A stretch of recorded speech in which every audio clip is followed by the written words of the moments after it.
സീറ്റുകളിൽ 2 സീറ്റുകൾ വരെ കോൺഗ്രസ് സഖ്യവും 2 സീറ്റുകൾ വരെ BJP സഖ്യവും നേടാനാണ് സാധ്യത. അടുത്ത ജില്ല ചിരാങ് ആണ്. ചിരാങ് ജില്ലയിൽ 3 സീറ്റുകളാണുള്ളത്. 3 സീറ്റുകളിൽ 1 സീറ്റ് കോൺഗ്രസ് സഖ്യവും 2 സീറ്റുകൾ വരെ BJP സഖ്യവും നേടാനാണ് സാധ്യത. അടുത്ത ജില്ല ചരൈദേവ് ആണ്. ചരൈദേവിൽ 2 സീറ്റുകളാണുള്ളത്. 2 സീറ്റുകളിൽ 2 സീറ്റുകളും BJP സഖ്യം നേടാനാണ് സാധ്യത.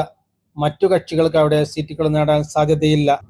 അടുത്ത ജില്ല കച്ചാർ ആണ്. കച്ചാർ ജില്ലയിൽ 7 സീറ്റുകളാണുള്ളത്.